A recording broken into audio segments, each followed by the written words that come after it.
आठवड्याच्या पहिल्याच दिवशी मुंबई अहमदाबाद राष्ट्रीय महामार्गावर भीषण वाहतूक कोंडी झाल्याने हजारो प्रवाशांचा खोळंबा झाला.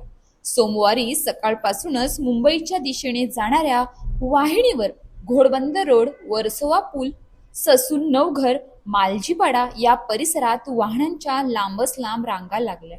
अनेक ठिकाणी वाहने अक्षरशः रांगेत असल्याचे चित्र दिसून आले. मुंबई, ठाणे, मीरा भाईंदर, वसई विरार, पालघर आणि गुजरातला जोडणारा हा अत्यंत महत्त्वाचा राष्ट्रीय महामार्ग गेल्या काही वर्षांपासून वाहतूक कोंडीचा कायमचा अड्डा बनला आहे. पावसाळा सुरू झाला की या मार्गावरील समस्या आणखीन गंभीर होतात.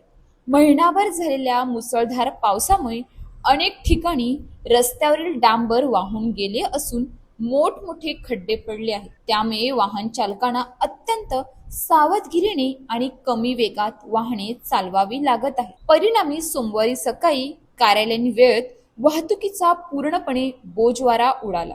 या कोंडीचा सर्वाधिक फटका नोकरीसाठी मुंबईकडे जाणाऱ्या चाकरमान्यांना, शाळा कॉलेजच्या विद्यार्थ्यांना, रुग्णवाहिका तसेच अत्यावश्यक कामासाठी बाहेर पडलेल्या नागरिकांना बसला. अनेक जण नियोजित वेळेपेक्षा उशिरा पोहोचल्याने संताप व्यक्त करत होते. वाहतूक पोलिसांनी घटनास्थळी पोहोचून वाहतूक सुरळीत करण्याचा प्रयत्न केला, मात्र काही बेशिस्त वाहन चालकांनी वेळ वाचवण्याच्या नादात विरुद्ध दिशेने वाहने घुसण्याचा प्रयत्न केल्याने परिस्थिती आणखी बिघडली.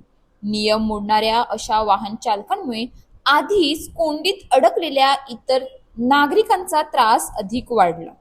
स्थानिक नागरिकांचे म्हणणे आहे की दरवर्षी पावसाळ्यात या समस्या निर्माण होतात. खड्डे बुंजवण्याचे काम तात्पुरते केले जाते, परंतु काही दिवसातच रस्त्याची पुन्हा दुरवस्था होते.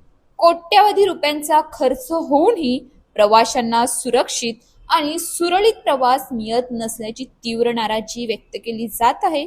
महामार्गाचे नाव राष्ट्रीय, पण अवस्था मात्र खड्डे मार्ग अशी झाली आहे.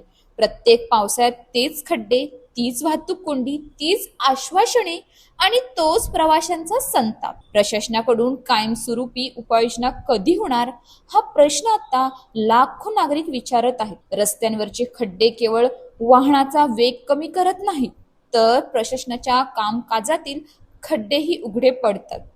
नागरिकांना आश्वासनांची नव्हे तर खड्डेमुक्त आणि कोंडीमुक्त महामार्गाची गरज आहे. अशाच ताज्या बातम्यांसाठी आमच्या न्यूज पोलीस रिपोर्टर चॅनलला लगेच सबस्क्राईब करा आणि बेल आयकॉन दाबायला विसरू नका.